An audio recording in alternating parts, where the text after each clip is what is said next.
In this video, we are going to talk about matrix factorization. This is my overview slide, which we'll spend about 5 minutes going over, and then we'll go over each topic again with more detail and more examples. First is the idea of factorization of a matrix. So it's sort of like in real numbers, you would factor a compound number such as 21 into the factors 3 and 7. So that's the same idea. Given a matrix, you're going to factor it into a product of two or more matrices. And we're going to look at the LU factorization, which is motivated by the business problem of solving a sequence of equations all with the same coefficient matrix A. So for example, AX equals B1, AX equals B2, up to AX equals BP. And when A is invertible, then you can compute A inverse and then solve A1 inverse B1, A1 inverse B2, up to A inverse BP. However, it's more efficient to solve the first equation by row reduction and obtain an LU factorization, and then you can solve all the other ones quickly. In this video, we are going to focus on the special case where A is an m by n matrix that can be row reduced to echelon form without row interchanges.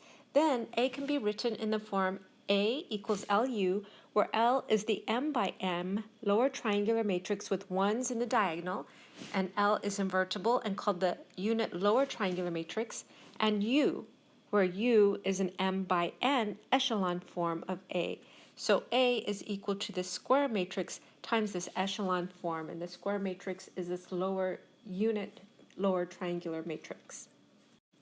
We have this algorithm for finding the LU factorization, but I'm going to show you by example, and then we have this generalization of LU factorization, so beyond the special case. So row interchanges are nearly always needed, and to handle row interchanges, the LU factorization can be modified to produce an L that is permuted lower triangular. In other words, a rearrangement of the rows of L can make L unit lower triangular. Permuted means just rearranged.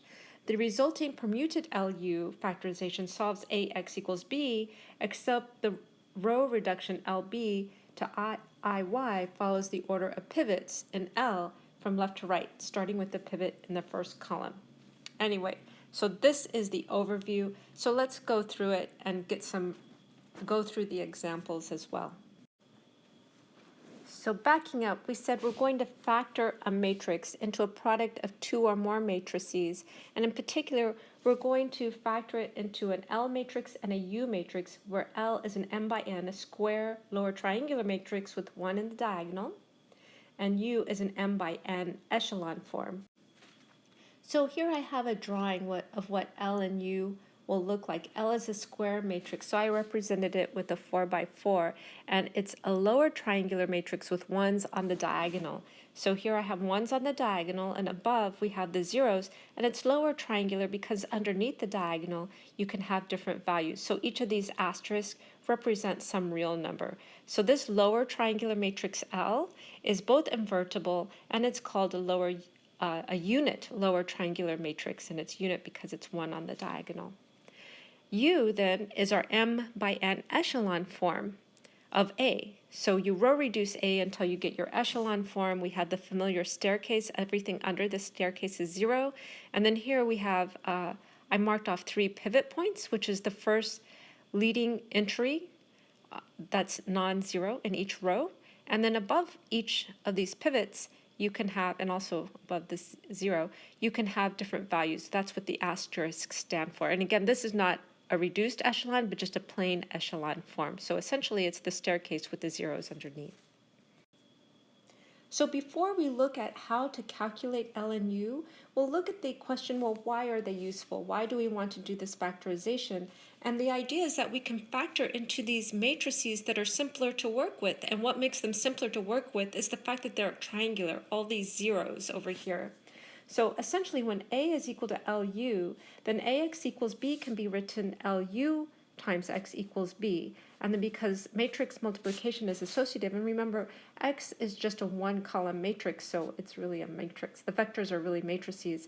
We can rewrite this as L times UX equals B. Now if we let the Y vector equal UX, so this is our new vector, then we have two equations. First we would solve for Ly now equals B, and then we would solve for ux equals y. And these two are easy to solve because our matrix is triangular. And just looking at this pictorially, we have a vector x. It gets mapped by multiplication by a over to b. But we can look at this as a two-step process. First, x gets multiplied by u and becomes y, and then this new y gets multiplied by L and becomes B. So we've broken up our multiplication into two steps, and the thing is we've chosen our steps so each of the new matrices we're multiplying by are simple matrices to solve for. So to illustrate why this is useful, again, I haven't told you how to find L or U, but in this problem, I'm going to let A equal the matrix with the columns 3, -3, 6, -9, -7, 5, -4, 5, -2, 1, 0, -5, 2, 0, -5, 12. And I'm going to give you the L matrix and the U. After we go through this example, I'll tell you how to find L and U, but for now I'm just going to give them to you. So L is equal to 1, -1, 2, -3, 0, 1, -5, 8, 0, 0, 1, 3, 0, 0, 0, 1.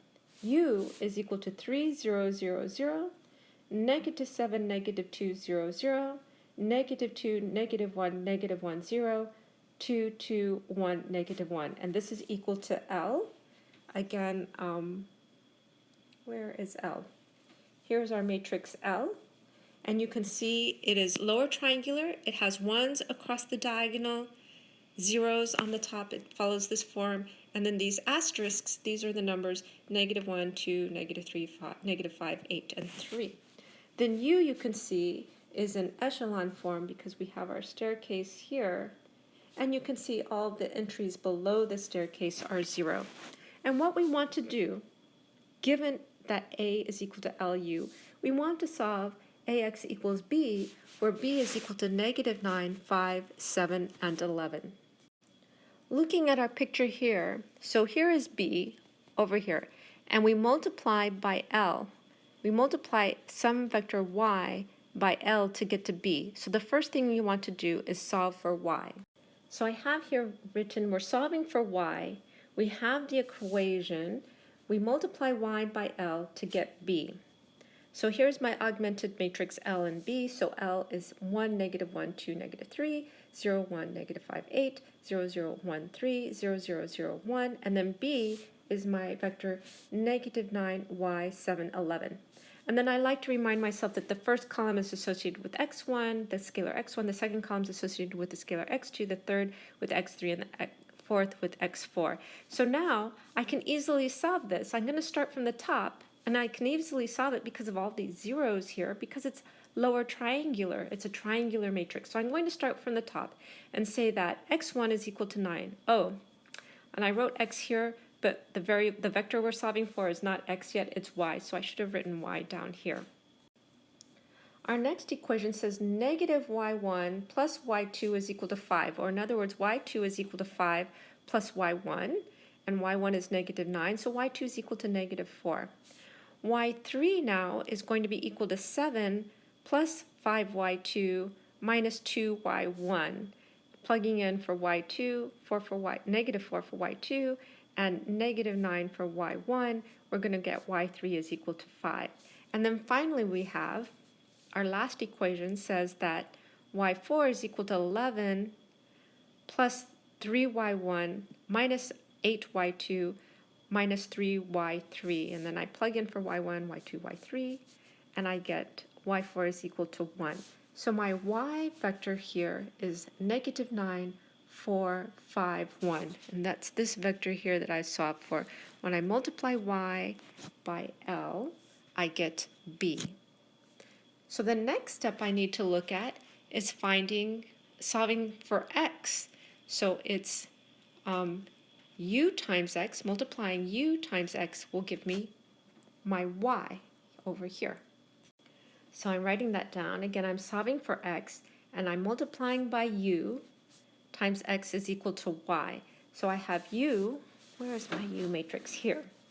So I'm going to copy my u matrix over, 3, 0, 0, 0, -7, -2, 0, 0, negative 2, negative 1, negative 1, 0, 2, 2, 1, negative 1, and then I copy my y for my augmented matrix, and I get negative 9, negative 4, 1, 5, 1. Now solving, again, because this is an echelon, this should go really fast, and first I have x4 is equal to negative 1, then I have I have negative x3 plus x4 is equal to 5, which is the same thing as x3 equals x4 minus 5. Plugging in my negative 1 is equal to x4, I get x3 is equal to negative 6. Over here, the next equation is negative 2 times x2 minus x3 plus 2x4 is equal to negative 4. In other words, x2 is equal to 1/2 4 minus x3 plus 2x4. Plugging in negative 1, well, you don't have x1 in here. Plugging in negative 6 for x3, oh, here's x4, I'm sorry, this is x1. Plugging in negative 1 for x4, I'm going to get x2 is equal to 4. And finally, for x1, I have 3 times x1 minus 7 times x2 minus 2 times x3 plus 2 times x4 is equal to negative 9. In other words, x1 is 1/3 minus 9 plus 7x2 plus 2x3 minus 2x4. Plugging in, where's x2? 4 for x2, negative 6 for x3, and negative 1 for x4. I get x1 is equal to 3. So finally, I have x is equal to 3, 4, negative 6, negative 1. So if I multiply x by u, that will give me y, and then if I multiply y by L, that will give me b. And the matrix A again is equal to LU. And I have summarized this example over here. And if we only had one problem, ax equals b, and we're given one vector b, then this is sort of overkill doing this factorization. You could just, do what we've been doing before. But the idea is the factorization is useful if you have several equations with the same matrix A. So now that we've done this equation, again, I hadn't told you how we found L and U. So that's the next thing to do, is an algorithm for finding the LU factorization. The book describes the steps this way: reduce A to an echelon form U by a sequence of row replacement operations if possible. So this is the first step we're going to do. And this step is not always possible, but when it is, an LU factorization exists. Then second, place entries in L such that the same sequence of row operations reduces L to I. So let's do this using an example to illustrate what these instructions are. So we are given this matrix A, and we want to find an LU factorization. So A is equal to the matrix with columns 2, negative 4, 2, negative 6, 4, negative 5, negative 5, 0, negative 1, 3, negative 4, 7, 5, negative 8, 1, negative 3, and negative 2, 1, 8, 1. I like to start just by looking and trying to see what L and U look like, in other words, what their sizes are. So here A is 4 by 5, 4 rows, 5 columns. So L times U, so here I have A is 4 by 5. So L times U, on the outside, they have to be 4 and 5, right? So on the inside, they have to match dimensions. But on the outside, these two are going to cancel, and then we're going to get 4 by 5. And then the other thing we know about L is its square. So L is going to be 4 by 4, and that means U has to be 4 by 5. And the other thing I like to just remind myself is what L looks like. It's upper triangular, so it's 1 on the diagonals and zeros above the diagonal. So the first step is to reduce A to an echelon form U by a sequence of row replacement operations. So here is A, and I do a sequence of row replacement operations, and I do them in groups. So the first group, from here to here, I'm trying to zero out this first column, other than, this 2. So everything underneath the 2, I'm trying to make 0. And I do that with 3 different row operations. So first, the second row, I replace with the second row, that's what R2 means, row 2, plus 2 times row 1, and that gives me 0, 3, 1, 2, negative 3. The second row operation I do is I replace R3 with row 3 minus R1, and I get 0, negative 9, minus 3, negative 4, 10. And then last, I replace row 4 with row 4 plus 3 are 1, and I get 0, 12, 4, 12, negative 5. And again, these are the three row operations. I need to get zeros underneath my first entry. And then what I do is I put a square around this 2 because this is what I'm going to remember later when I do the second step. My next set of row operations is going to get zeros under this 3. So, just going through the diagonal. I want zeros under the diagonal. So I'm going to do two things. First, to row 3, I'm going to add row 3 plus 3R2, row 2. And to row 4, I'm going to replace that with row 4 minus 4R2, row 2. And then finally, we get this matrix. So finally, I need to replace, okay, I'm trying to look at my staircase here. So this one looks good, this part of the staircase. So I just need to do this last row over here. I need to replace the 4 with the 0 so I can finally be in echelon form. And I can do that by row 4 minus 2R3. And then here's my echelon form, and I have U. But I'm also going to note I did it in this way, the different groupings together, so that I can group the 2 over here, which I use to make everything in the first column 0. Then I am going to highlight my 3, and that's the thing I use to make everything in the second column underneath equal to 0. And then I'm going to highlight this 2 because that's what I use to make this row, this element equal to 0. I've copied the template or the form of my matrix L over here, and now I'm going to start filling it in. So I look at A, and I see this first column, but I need this first element of the first column to be 1 because I want 1 on my diagonals. So in order to do that, I have to divide this 2 by 2. So I'm going to divide the rest of the column by 2. So I'm filling in this first column by 1/2, 2, negative 4, 2, negative 6, which will make my first column equal to 1, negative 2, 1, negative 3. Now I'm going to work on this second column, and here, in order to get a 1 on the diagonal, I have to divide these two numbers, or I have to divide this number by 3. So I'm going to divide the 3, negative 9, and 12 by 3, so that my entry for the second column is 1/3 times 3, which is 1, 1/3 times negative 9, which is negative 3, and then 1/3 times 12, which is equal to 4. And now I'm ready to work on my third column, and I'm looking at this matrix here.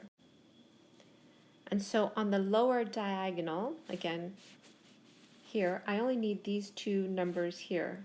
So I need to convert my 2, 4 into 1 above. Since I divide by this to get 1, I divide by 2. That means I need to divide my 4 by 2. And so here is my L matrix. So L is equal to 1, negative 2, 1, negative 3, 0, 1, negative 3, 4, 0, 0, 1, 2, 0, 0, 0, 1. And I can check my work by multiplying L times U, and you will see that indeed it will give you A. So we kind of did this a little bit backwards, but over here we learned how to find the LU factorization, and then in our previous example, we used that to solve the equation AX equals B. But we're going to do another example next. This next example is from electrical engineering. Suppose that this box below represents some sort of electric circuit. It has input and it has output. The input voltage is V1, and the input current is I1. Voltage is measured in volts and the current in amps. Then the output voltage and current will be V2 and I2. Frequently this transformation from I1 V1 to I2 V2 is linear and therefore can be represented by a matrix A. So here we have this electric current now represented by A. So A times V1 I1 gives you V2 I2. And this matrix A then is called the transfer matrix. And we have more to set up for the problem. So the figure below shows a ladder network where two circuits, here's our first circuit, here's our second circuit, and there could be more, but we're only going to focus on two, are connected in series so that the output of one circuit, here's the output I2 V2, becomes the input of the next circuit, and then we get I3 V3 after this second circuit. The left circuit in the figure is called a series circuit with resistance R1 in ohms. The right circuit is called a shunt circuit with resistance R2. Using Ohm's law and Kirchhoff's law, one can show that the transfer matrices of these series and the shunt circuits are, here's the transformation matrix of the series circuit, that's 1, 0, minus R1, 1, and the transformation of the shunt circuit is 1, and then minus 1 over R2, 0, and 1. And our problem, there are two problems to do. First, compute the transfer matrix of the ladder network for the figure above. And two, design a ladder network whose transfer matrix is 1, negative 1/2 and negative 8, 5. Whenever I see an example is from electrical engineering, it always kind of scares me. But this one isn't too bad. At least that's what we're going to believe for now. So let's start with A. We're going to compute the transfer matrix of the ladder network, so of the entire network. Fortunately, we're already given the transfer matrix of the first circuit, the series circuit, and what the transfer matrix of the second circuit, the shunt circuit, should look like. But we're going to let A1 be the transfer matrix of the series circuit, and A2 be the transformation of the shunt circuit, and we know what those forms look like. Since we know what the transfer matrix looks like, now the only trick is to write them in the right order. Is it A1 times A2, or is it A2 times A1? So let's look at that. So if we have our input X, that's V1, I1. It's first going to go into our A1 matrix that represents our series transform. And then our A1X goes into A2 that represents our shunt transform. So in other words, we want our X first to be multiplied by A1, our series circuit. So our matrix multiplication should be A2, A1, because when you multiply X, then if X is over here, let's just squeeze in an X over here, or an X over here, you can see that it's going to be X times A1 first, and then times A2. So A1, our series circuit is 1, 0, negative R1, 1. And then our shunt circuit is 1, and then negative 1 over R2, 0, 1. We multiply them out, and this is our final matrix. This matrix A represents the ladder network. Our next problem then is to design a ladder network whose transfer matrix is 1, negative 1/2, negative 8, 5. And I also kept our answer, our solution for part A over here because it's useful, because here is what the ladder circuit should look like. It should, or the transfer matrix for the ladder network looks like. It's 1, and then minus 1 over R2, and minus R1, and 1 plus R1 over R2. So in other words, from part A, we have our transfer matrix for the ladder network, and we want that to equal to 1, negative 1/2, negative 8, 5. So the easiest thing to do is to take this part, this minus R1, and set it equal to minus 8. In other words, R1 will be 8 ohms. And then from this, you could solve a bunch of equations, but here we have one. 1 over R2 is equal to 1/2, which means that R2 is equal to 2 ohms. So this will be our ladder network. And then just a note, this network transfer matrix, this one here, summarizes the input-output behavior of the network without reference to the interior circuits. So we really didn't have to know what was going, we didn't have to know what was going on R1 and R2. To physically build a network with specified properties, an engineer first determines such a network can be constructed or realized. Then the engineer tries to factor the transfer matrix into matrices corresponding to smaller circuits. So in other words, factoring this into maybe these two, a series circuit or a shunt circuit, that perhaps have already been manufactured and ready for assembly. Now we've completed the material for this video, but I do have one more example for you to try. But since we've covered everything, I'm going to suggest after you see the problem statement that you pause the video, give a problem a try before you come back to look at the solution. And this last problem is given this matrix A with column vectors 2, 6, 2, 4, negative 6, negative 4, negative 9, negative 7, negative 2, 3, negative 2, negative 5, negative 3, negative 2, 3, and 3, 8, 9, negative 1, 4. Find an LU factorization. There is a note. It will turn out that A has only 3 pivot columns, so the method of the previous example will produce only the first 3 columns of L, but the remaining 2 columns of L come from I5. So give the problem a try. If you don't know how to finish it, that's fine. Then you can just look at the solution. But go ahead and pause the video. Give it a try.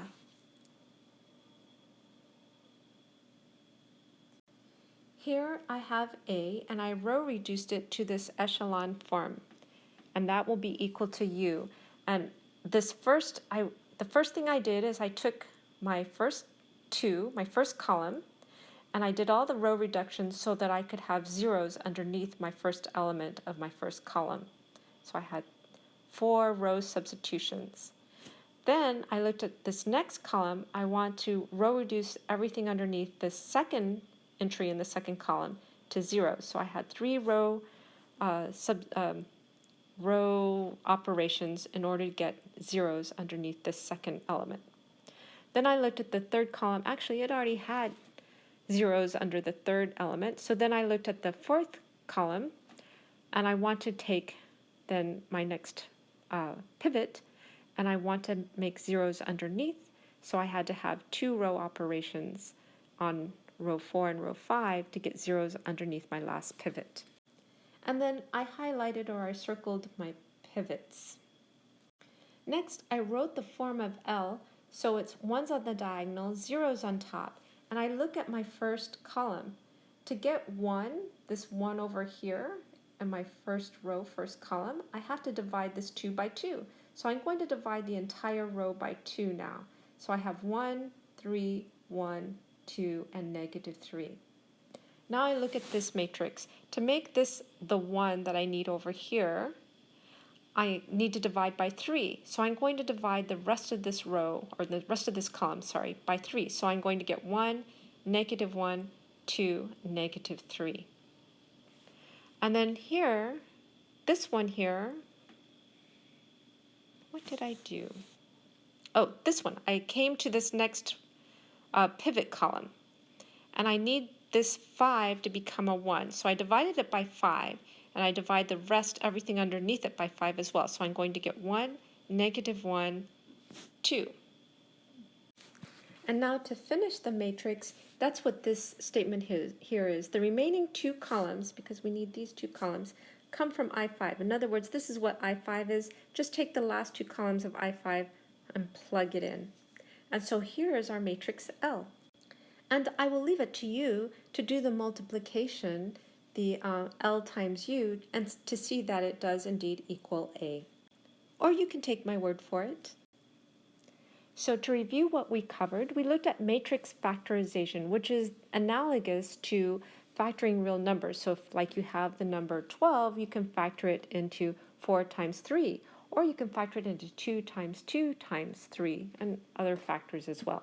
So anyway, a factorization of the matrix A is an equation that expresses A as a product of 2 or more matrices. We focused on LU factorization, and this was motivated by business problems of solving a sequence of equations all with the same coefficient matrix. In other words, AX equals B1, the same A times a different X equals B2, up to AX equals BP. And when A is invertible, then we can compute A inverse and then solve and plug in A inverse B1, A inverse B2, up to A inverse BP. However, it's more efficient to solve the first equation by row reduction and obtain an LU factorization at the same time. And then the remaining equations are solved using the LU factorization, and it becomes fast to solve the remaining. So if you only have one equation, just do it normally. But if you have a bunch with the same A, that's when you'll get a big win. In this video, we focused on the special case where A, an M by N matrix, can be row reduced to echelon form without row interchanges. There is a general LU factorization, but we did not really cover that, just to say that it is possible to do that even if you need row interchanges. We stuck to the special case, and we said if we're in the special case, A can be written in the form A equals LU, where L is an M by M lower triangular matrix, which is in this form. It's squared, 1's on the diagonal, 0's above, and then underneath the diagonal you can have some real numbers. And this matrix L was both invertible, and it's also called the unit lower triangular matrix. And then L times U, where U is the M by N echelon form of A, so we row reduce A to this echelon form U. Our examples were sort of backwards in that our first example was if we had a matrix A and then we were given what L and U are, then we would use that to solve AX equals B. So that's what this first example was. But our next example was basically how to find the LU factorization. So here's A, and we row reduced kind of focusing on the first column first to get the zeros in. Then we focused on the second column to get the zeros underneath the diagonal. And then we did the third column to get the zeros underneath the third diagonal. And then the fourth column to get the zeros on the fourth diagonal, until we finally had U. So once we had the row reduced echelon, that was U. Then we wrote out L, kind of that form of the 1's on the diagonal, the 0's above it. And then we looked at this first equivalent matrix of A, and we said to get a 1 over here in this position, we had to divide this by 2, so we're going to divide everything underneath it by 2 as well. Then we looked at the second matrix to look at the second column. To get this 3 here, to be this 1 on the diagonal, we had to divide by 3. So we divide everything below the 3 by 3 as well. And we got the 1, negative 3, 4. And then we looked at this. This already has zeros where it needs it. So then last we looked at this the fourth row with the next pivot. And to get this pivot equal to 1, we had to divide by 2, so we're going to divide the 4 by 2 as well. So this was our L matrix. So that's it for this video. Thank you for watching.